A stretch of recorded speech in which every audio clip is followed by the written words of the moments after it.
Hi everyone. In this video, I'm going to interview Sarah Ramos. She's the project director at Trinity University's branch of College Advising Corps. Today, we're talking about college admissions tips for high school juniors.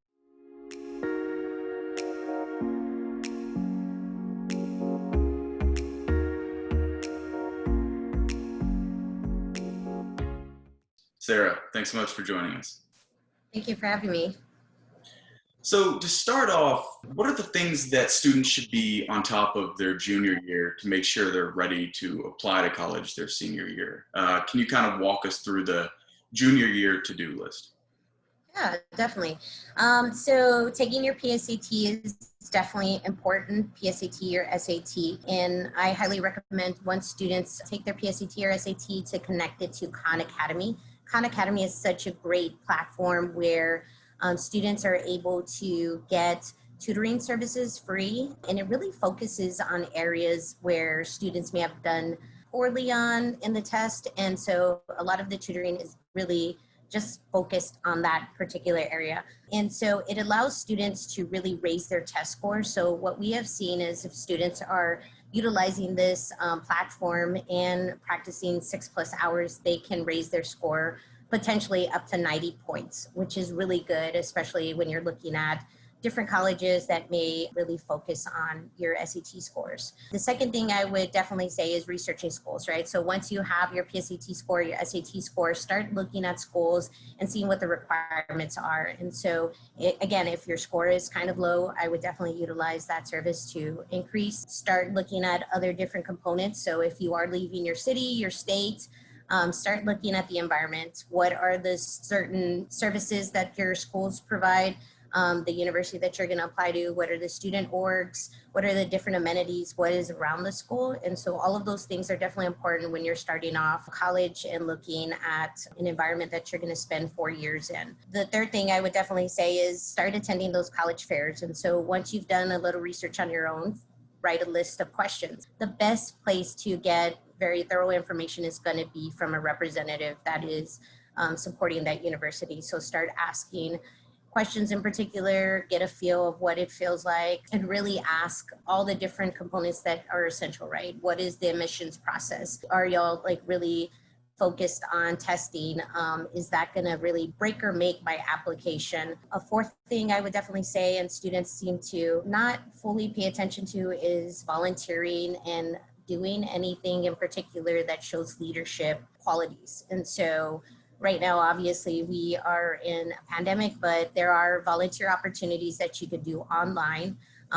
Really look at ways that you can be fully engaged into your school. I work with various scholarship organizations and score scholarships. And so one thing that we always see on those applications is how are students managing just their caseload as well as other extracurriculars or volunteer opportunities. And that's so highly on student applications when they're applying.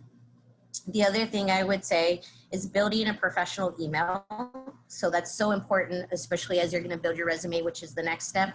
And you want something that is going to be an identifier for your identity. Of course, as you start going into college or your career afterwards, you just want something that's very appropriate, especially when you're applying to colleges or any sort of jobs.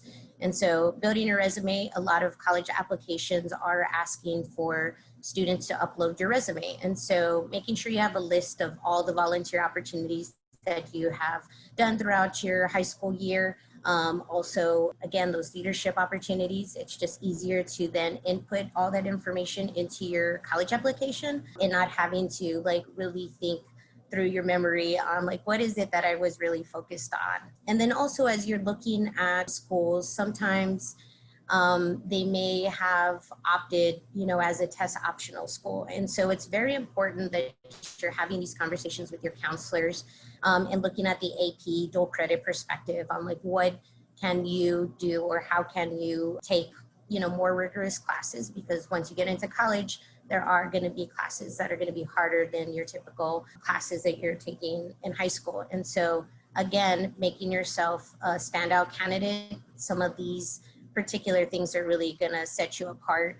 And the last thing I would say is building relationships with your teachers. That is so important. And I think students forget that because they may not, of course, think about all the different things that they have to prepare for, but teachers hold so much power in regards to writing those letters of recommendation or talking about what quality student they are. And so building those relationships, being able to have a mentor maybe in that space to talk about everything that you've been able to accomplish in high school is going to be important when you start applying for scholarships, when you start applying for college. And of course, giving them enough time to write those letters. So asking maybe a month ahead, maybe a couple of weeks, but enough time because, teachers are busy as well.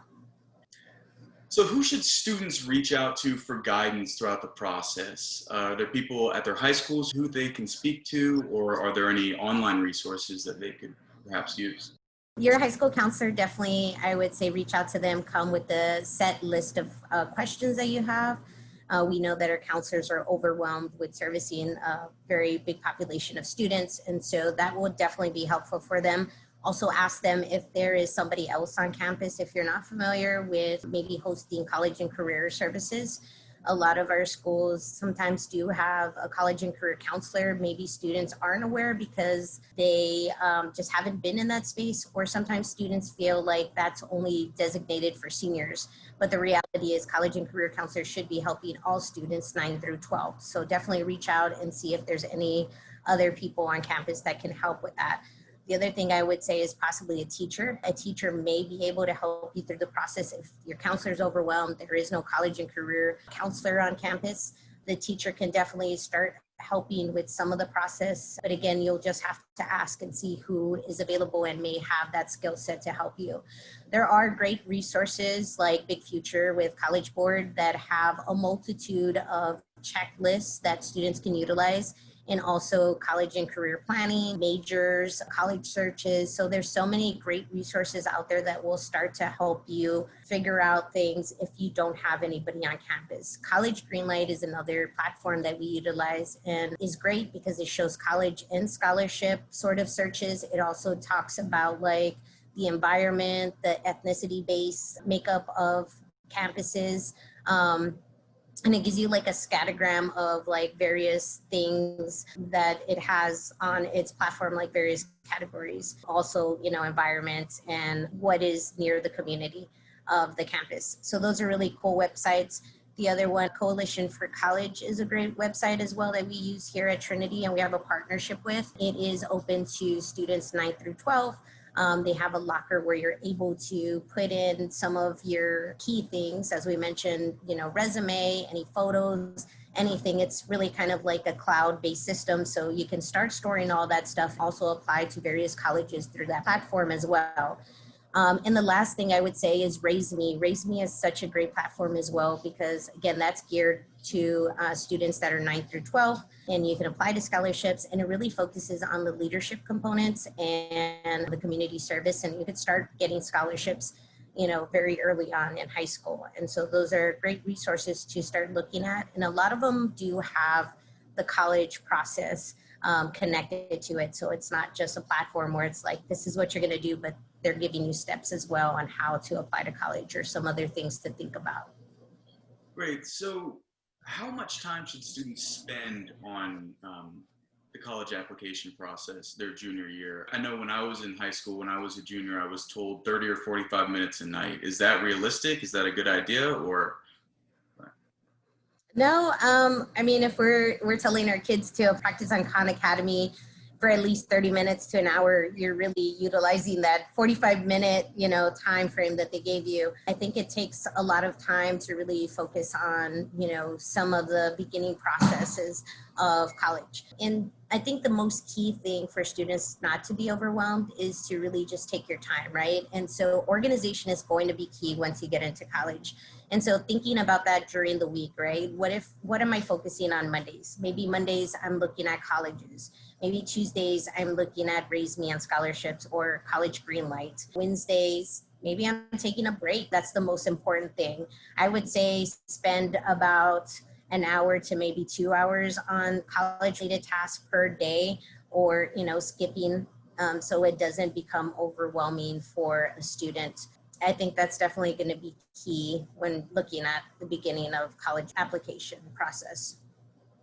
Great. So just to wrap up here, I know junior year can be a very overwhelming time in general. It's usually when you're taking your hardest classes and your course load can be extreme, and with college admissions requirements on top of that. So do you have any advice for students to curb some of the stress or anxiety they might be feeling trying to balance college applications with schoolwork?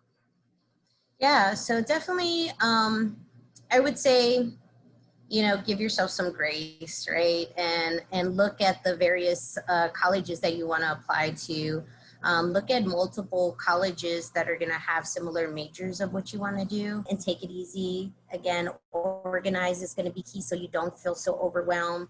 Take some breaks when thinking about what it is that you want to do, in your academic goals or even career goals. I would suggest also knowing that, thinking about universities and how they have students apply to college. So a lot of times they do look at a holistic view. So sometimes students may feel overwhelmed or stressed because they feel like they may not have the grades, or they may not have, the test scores. And the reality is they have a story. They have an important story that universities are looking for. They're looking for them as a candidate. And don't be so hard on yourself, because sometimes we can definitely be so hard on ourselves and thinking that we're not going to be this perfect candidate, and realistically we're the candidate that any university is looking for. And so take your time, think about where you want to be, and just organize your day. Great. Well, thanks again, Sarah, for joining us today. Yeah, thank you for having me. If you like this video, please give it a thumbs up. And for more interviews like this, please subscribe. Have a great day, everyone.